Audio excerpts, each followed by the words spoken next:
Can't do it. We'll do it live. Okay. We'll do it live. Fuck it. Do it live. I'll write it and we'll do it live. Fucking thing sucks. 5, 4, 3. That's tomorrow, and that is it for us today. I'm Bill O'Reilly. Thanks again for watching. We'll leave you with Sting and a cut off his new album.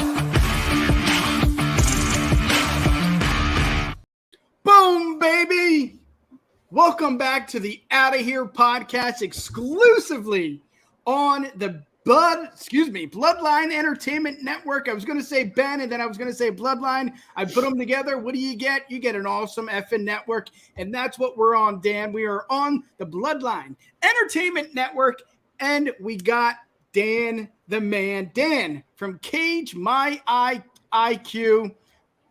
What's up, buddy? How are you? I'm good. I'm ready to talk Phillies. It's something I haven't been able to talk in a while. Yes. You could have said the Ben Franklin, and that would have passed. I would have gave you a pass for that one. There you go. But, we're a week away from the start of the 2023 MLB season. Thursday for us, buddy. It's going to be awesome. Yeah. But before Thursday, we need to talk some baseball. We need to talk some shop. So let's get to the first topic of the day. Here we go, buddy. Hoskins with a drive. Left field. Wow!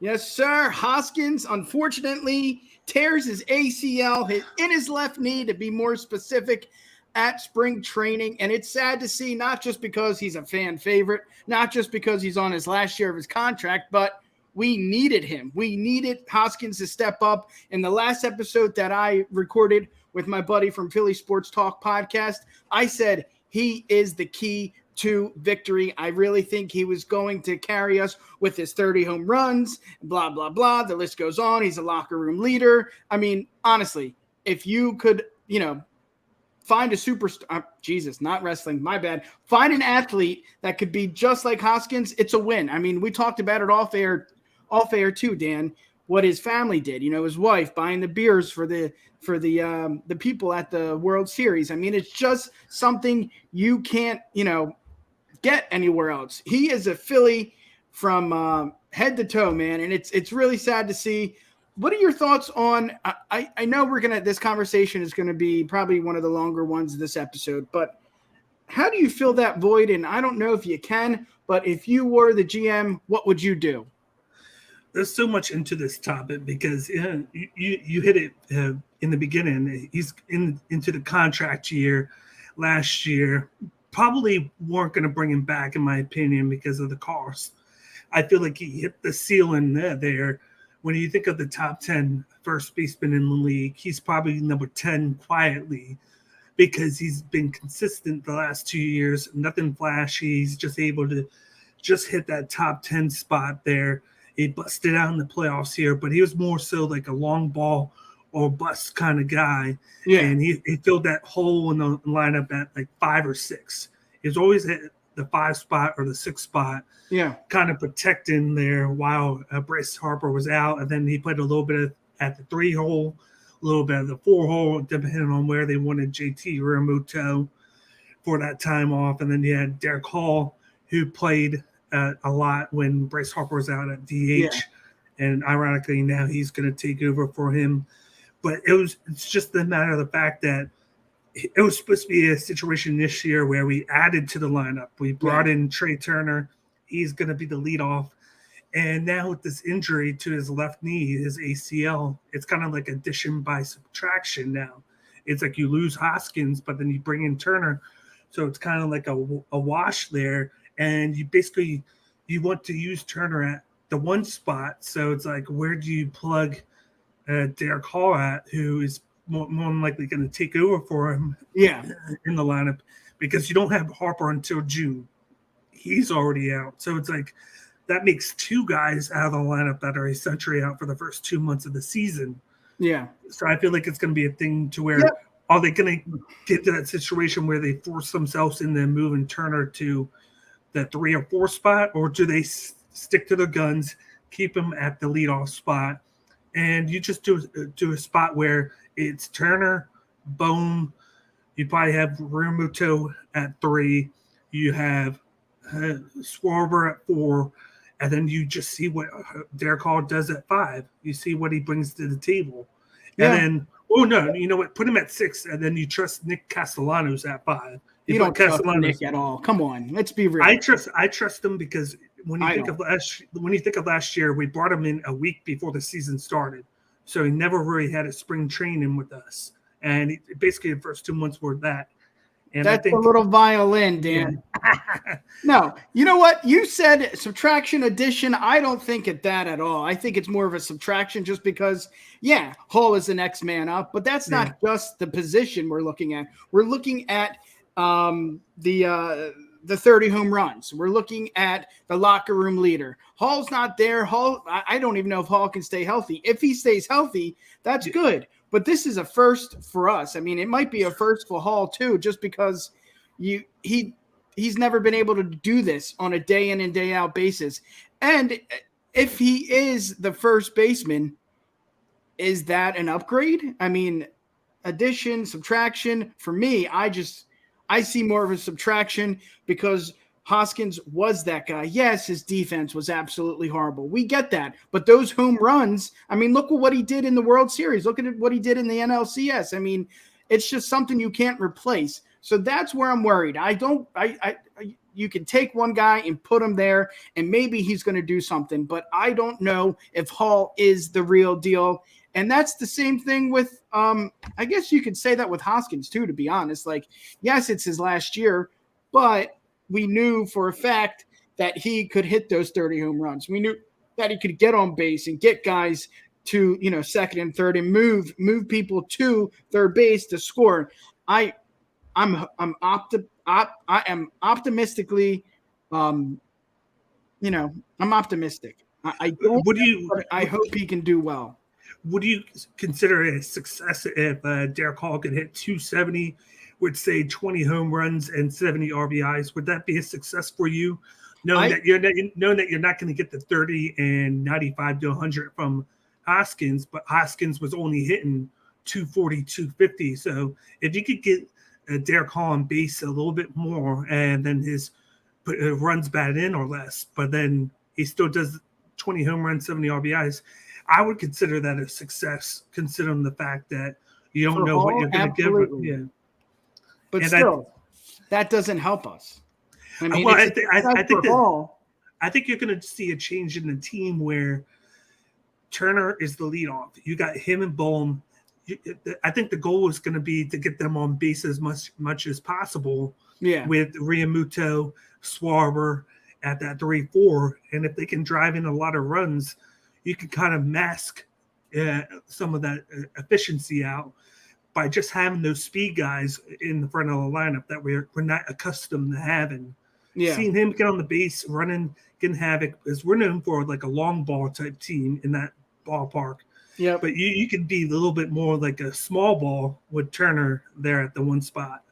Yeah. You brought up a great point. I think this team exists on home runs. I mean, look what Hoskins did in the NLCS, 5 home runs. Like, that's really important here. And, you make a good point. Trea's going to have to step up. Schwarber's going to have to step up. I mean, Bohm's going to have to step up.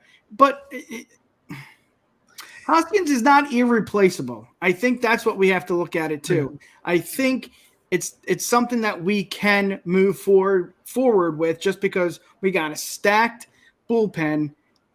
Infield looks really good. Starting rotation, I think we can do top 3 or 4. I think 4 games we can get it there, and then you throw in somebody on the 5th day. So I am not concerned yet. But what I want to go ahead. I got another topic, but let's hear it.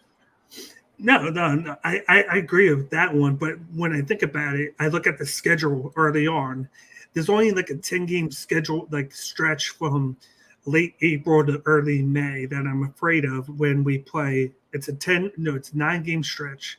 Yeah. We play, I know we play, I don't remember the first three games, but I remember we got Houston and the Dodgers back to back, and then we got another hard team right afterwards. Yeah. And they're all on the road. And I'm like, well, you're going to learn a lot about the team in that stretch against those teams. You got the Astros, defending champs. Dodgers are stacked on that team. But the one good thing is we only play one division team in the first 2 months. That's Miami. We play them 2 weeks in. Yeah. We don't play another division team until Memorial Day weekend when we play the Braves. Yeah. Yeah, and I don't know if that's a good thing, Dan. We don't really play well against Miami. They're supposed to be the basement dwellers, and they just somehow, some way beat us every time. Let's get back to Hoskins real quick. Yeah. This is a funky situation just because this is his last year, and baseball is funny like that. Baseball GMs and football GMs, hockey, they're all a little different. Baseball, I think, is on the other end of the spectrum. They're wired differently. And what I mean by that is I think the next step here for us is to re-sign Hoskins. Isn't that weird? Because other teams, you cut them, get rid of them, see ya, NFL, wide receiver gets hurt in preseason, boom, gone. If he's not the number one guy, or if he's someone that's on the, like I said, the spectrum, where he's the last year of his contract, he's really iffy. He did well for us in the past, but there is a void there. Baseball is different. What do you got? It depends on how Derek Hall does. It depends on how they do, because now with the game and how it's evolved, if you got analytics involved in deciding how you build your team, and if you could get a guy for less money to do similar statistically or can do better fielding, that's a good word for you. Like, they might go that route. But if, say, it doesn't work out with Derek Hall and they lose a little step, they could bring him back, and they might have leverage in re-signing him because of the injury. It might be like, instead of like a 4 or 5 year, $100 million deal, because that's how the baseball is going now. Yeah, you might see like a 2 or 3 year deal worth $67 million, where he's getting the money per year, but it's like a lesser long-term contract. This is a different category, too. I don't think I've ever seen somebody like Hoskins. It's just a different situation. I've never seen it. We talked about, Tomey when he got hurt in 2005, the big piece, Ryan Howard, number 6. He stepped up, and he but when you see that one, you got to remember that they were playing tandem for like a year and a half, where they were trying to find Howard time, and then Tomey was still there. This is a situation where we expected Hoskins to play majority of the time, and then he goes out and gets hurt. So it's like, this suddenly happened. It couldn't happen at a worse time for him and the team. Look at Streets. Shaking my head. You know what, Streets? I got something for you. Here we go. This is for you, buddy. So you get nothing. You lose. Good day, sir. Yep. Nice. We made it to the World Series. We are the team to beat. I am concerned about Hall replacing him. I'm not shaking my head like Streets, but I am concerned a little that he can't step up, because if you look at it statistically for defense, Hoskins is probably the bottom 3, but every other category for first baseman, he's up there. Maybe he's not number 1, maybe he's not number 2, maybe he's 5, 6, but he's up there. He's a guy you want on your team. Again, locker room, he's there. When Bryce came in, who did he, friend with? Let's see, Hoskins. There's people there that you need. JT was there too, but you could see the friendship with Hoskins and Harper building. And you might see a situation where they platoon at first, where you give majority of the time to Derek Hall, but then you got guys like Kyle Schwarber, or you got like JT Realmuto, where you want to spell him at catcher for a game or two, and you have Ritter room now with the DH being there at DH, so you can Ritter room everything there, where you can put Derek Hall at DH, have somebody at first base, and then so there could be several guys at first base and not just one. That's what the nice thing about having the DH is the options that you're given there on a day-to-day basis. Yeah. Yep. I think we've talked enough about Mr. Hoskins here. What do you think? Yeah, I think so. The MVP. Well, I guess not. We lost the World Series or the World Classic, but for the U.S. team, he was our MVP, and he is on the Philadelphia Phillies. Let's give a hand for Trea Turner. Here we go. The 0-2 to Turner, and he drills this one deep left field. Yes, sir. Trea Turner on fire, born to run. Baby, it's all Bruce Springsteen here. Let's talk about it. RBIs, 11. Home runs, 5. I mean, this guy was unstoppable, and I'm just so glad that, he's he's a Philadelphia Philly. He's our shortstop, somebody that we really, really needed. I mean, we couldn't replace Rollins for the life. I mean, we had a lot of really decent players, but they were just, and I think he's obviously more defensive style than anything. Yeah, absolutely. We needed someone like that. I mean, not necessarily let's talk about just Trea Turner, but let's talk about the World Classic in itself. I mean, it just brought me back to, playoff baseball. It brought me back to, 08, 09 when we were really good, 07 when we were getting there. And it's just something special for the game of baseball. And, I'm going to shut up and ask you, how do you feel, brother? I felt great getting to watch that because I think that's 4 years ago with the World Baseball Classic. I wasn't a fan of it. I think there was something missing. But this year, it brought people back. It was so good that Ken Griffey Jr. wants to come back and play in 4 years. If he could get his body in shape and get ready, he wants to do it in 4 years. It brought everybody back. Yeah. The team did great.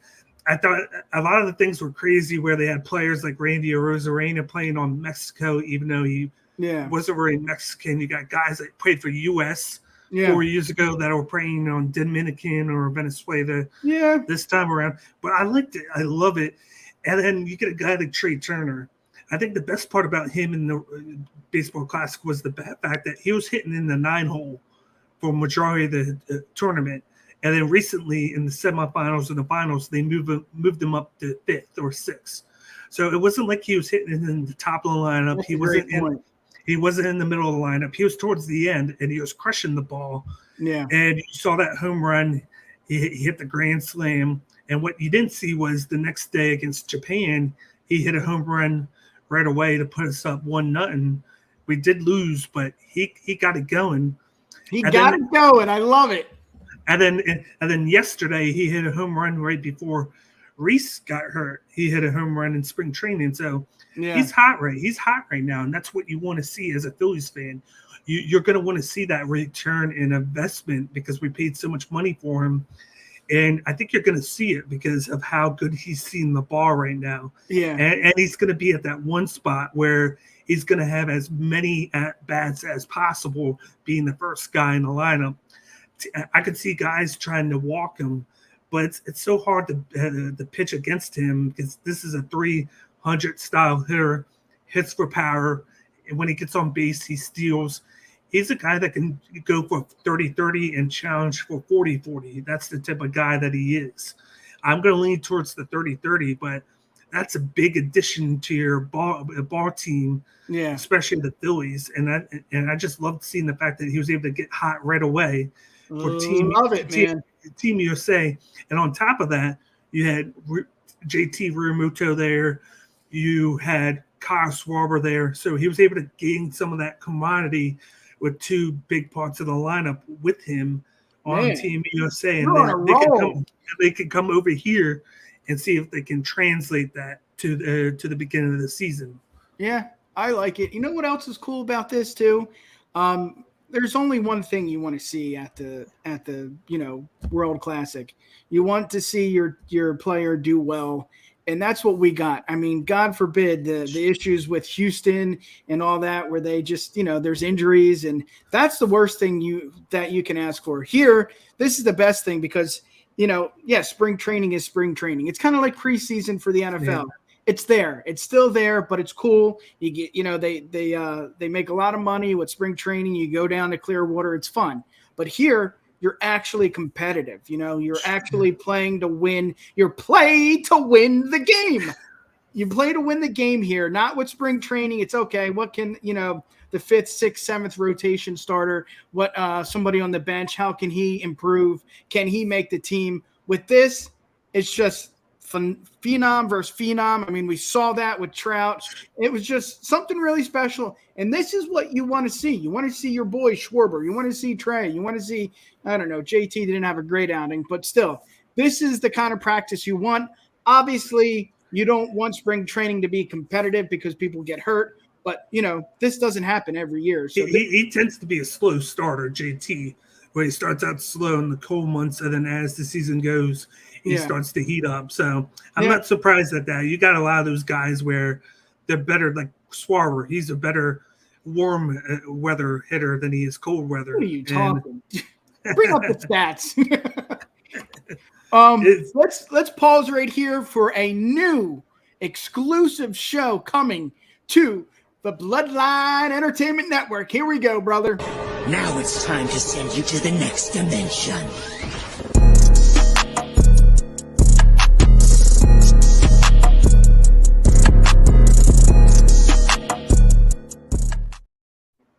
Oh, shit. Back. Devin, our boy from Clark Street Wrestling, is going to have his own show right here on the Bloodline Entertainment Network talking about what? Anime, Pokemon, Dragon Ball Z. What? It's going to be a good time. Pokemon, I think, is over, right? I don't know. Well, no. Well, yesterday was the last episode of Ash and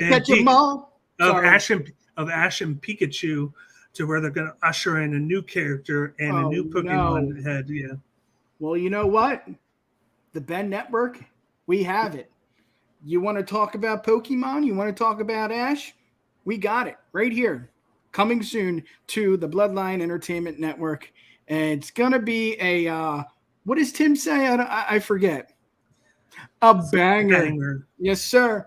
But Dan, what is the rest? Tell us the rest of the schedule here on the Bloodline Entertainment Network. What do we got coming up next? Streets?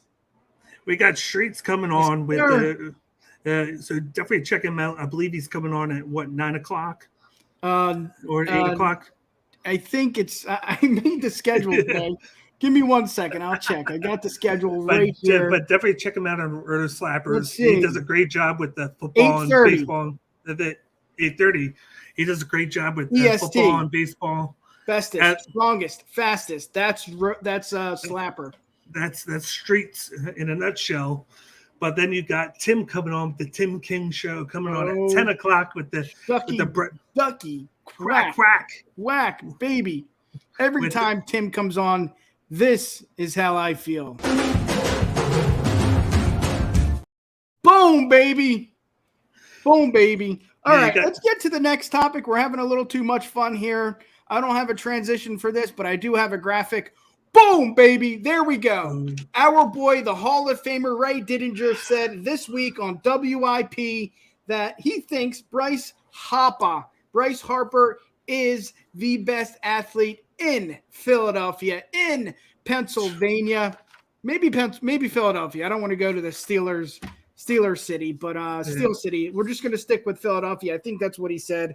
Let's see. I just thought that way last year down the stretch that the way Harper played, it was just great.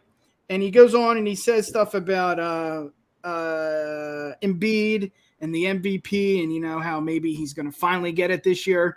Harper has too. And I tend to agree with Mr. Ray, who came out of retirement, that Harper is the best athlete currently.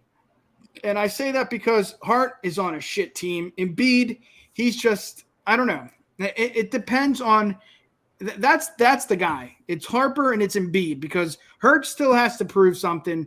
Carter Hart, you said take off this graphic. I'm keeping him on. He is just on such a shitty team. I mean, if you ever see the Flyers promotion, they only promote the coach. They don't promote Hart. You see on a poster, it's the coach. That team's always going to have problems with the Comcast owning the team. Yeah. Nothing ever comes out of a corporation owning a team. You want like an individual that can be there every day to run the day-to-day, and the Flyers don't have that right now. But when I look at the top athlete, it's tough for me because I do think that Hurts is in the picture. I do think that he's done enough because he just took them to the Super Bowl. He took the Eagles to the Super Bowl. We didn't expect it. Exactly. Embiid has been playing great, but I automatically eliminate Embiid because of the fact that he hasn't won in the playoffs. And he you know hasn't what, done it.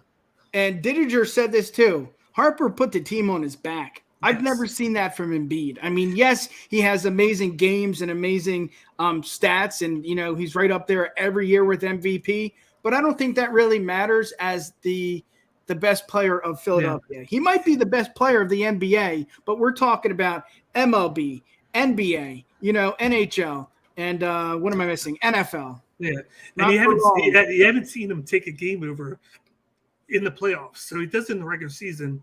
He makes the playoffs, and he kind of like takes a step down. So but he's still one of the top 5 players in the NBA. But I think that eliminates him. So then it comes to Harper and Hurts.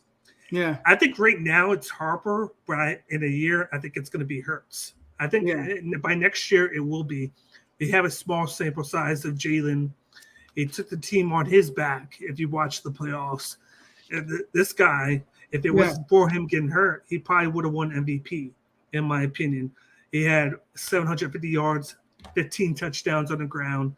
He had 23 passing touchdowns with over 3,500 passing yards. Yeah. He did it both, and then you see him outduel Patrick Mahomes in the Super Bowl. He did, and because Mahomes didn't have a great Super Bowl, his team just surrounded him to help him win, and that defense stepped up for them. But Hurts did everything that he could to. And then same thing with Harper. Harper outproduced this past year with the injury where he only DH'd. Yeah. And then once the playoffs hit, he was like a different guy. Like, just like you said, he put the team on his back. He hit one of the most clutch home runs that he could hit in game 5 or 6 against the Padres, down by 1 to put us ahead. And then we never looked back. And then we did lose to the Astros, but it was a ride that we didn't expect. It was the Cinderella team that year, and we got it as close as possible to the end as we could. So I give Harper the edge, but I think it's going to wind up being Jalen Hurts in the next year or 2. Yeah, I agree with Dininger too, just because you got to look at every single league and you got to see who's better. Hurts is good, but he's not Mahomes good. He ain't Burrow good. He's still proving himself, so you take him out of the conversation. Then you go to Hart. I mean, come on.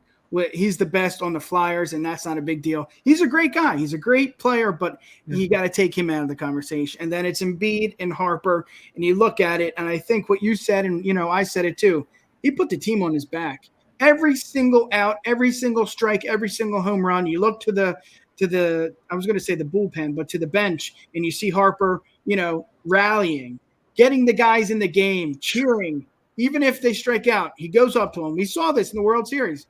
He talked to the guy, I think it was Hoskins or whatever. He's there. He is a locker room leader. With Embiid, no, he's just not. He might be a great athlete, but for me, you got to look at every single piece of the puzzle.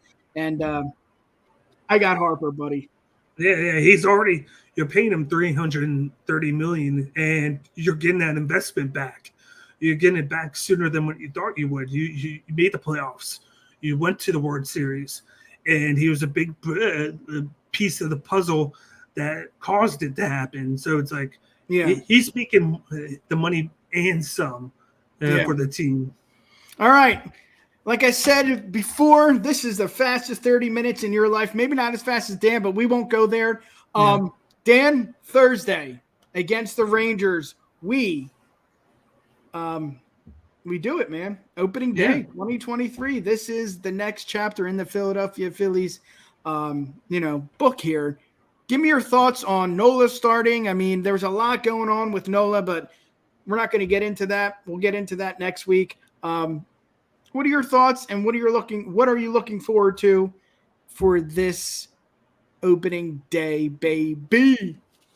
I just want to see how good the bats are doing. I want to see the pitching. The pitching is a big deal for me. I want to see the transition because we know that our starters can go 6-7 innings. But with how the new age pitching is, you see these teams doing starter, and they're doing like an opener. They put the starter in the second or third, and then they got the bullpen. You get more from the bullpen, and with the bullpen arms that we added in the offseason, I want to see if we can transition well from the starter to the bullpen and keep the momentum going, like we did towards the end of last year. Yeah. For me, I said it last week that I have no issues with Hoskins. I think he's going to do well. Well, he's no longer in the lineup. So for me, it's all about the rotation, because even last year we didn't have an amazing bullpen, but we were able to get by. I think what we've added to the bullpen this year, I think we're going to be up there in strikeouts and, innings pitched. I think we're really going to be a really good bullpen, and we haven't seen that in a long time. But what I'm getting at is the rotation. I still can't trust Nola. I don't know if I can trust Wheeler. And then you go on with Suarez. And then right there, you don't know who's up. You don't know the next man up. So for me, I think pitching is really important. I think starting rotation is really important. And as much as I love Nola, and I think he is a Philly guy through in and throughout, his career, I'm a little worried. I think it's going to depend on how Taijuan Walker does. Walker, we brought him in. Walker, it's Nola, it's Richie, or not Richie, Jesus, Suarez, but he might not even be ready to go. He's on the 15 DL. So I don't know. That's where I put all my eggs in that basket. And that's why with my eyes, I look at it as, can they go 6 innings at least, or 7, and get to that bullpen that we invested a lot into, because we got guys that we have set in certain spots in the lineup in the bullpen. Yeah. That they know what their spot is. So just like last year, get to 6-7 innings, transition, and then we should be good to go, because we have a lot of trust in that 7, 8, and 9 inning guys. Yeah, I hear that. I think you agree with me to an extent, where I think rotation, it's the issue. And then you got to look at Bohm too. Can he step up? Because he's going to have to step up big if Hoskins is out and Hall's there. It's going to be interesting. It may not be great, but I think we still have the keys to victory with, Trea, the bullpen. We got 2 aces that could start on any team. Maybe not Nola, but Wheeler could start. He could be the ace on every team. I think that's it, brother. It looks like you want to say something. I'll let you say it, but let's get the hell out of here. No, just going to say, I think Nola's turning into Cole Hamels, where he was really good, and then we have all these questions about him later on in his tenure, but kind of like you. Kind of like me. But I have so many questions. Yes. All right, Mr. Cage, Mr. Dan the Man, give the people what they want. You're not only talking Phillies, you're not only talking New Japan, you talk some UFC, you talk some MMA. How can the millions and millions, sorry, this is baseball, not wrestling podcast. What? How can they find you? Give the people what they want. Yeah, you can find me on Twitter at CageIQ, and on YouTube, you can search me under Cage by IQ. I do all the wrestling and MMA content. We got UFC on right now. I got my Cage bed slip on the Bloodline Entertainment Network on the website. You can check that out every week. I usually put it out on Thursday and Friday. And then I always put out my prediction show around Wednesday or Thursday, a couple of days beforehand for you guys. So if you guys are into MMA, check that out. And then I always put out interviews as well. I got a couple in the works. Connor's coming on next. Yeah, you got to get ready for that. So keep an eye out for my interviews, but all that stuff's on my Twitter page. So just check out my Twitter, give me a follow, and subscribe to my YouTube channel. There you go. Next week on Cage My IQ, Conor McGregor. It's going to be a great time. You can catch us next week right here on the Bloodline Entertainment Network, exclusively on Ben. It's the Outta Here podcast. We strictly talk Philadelphia Phillies. Good luck if you are betting on opening day. Enjoy the game, and let's do it. See ya.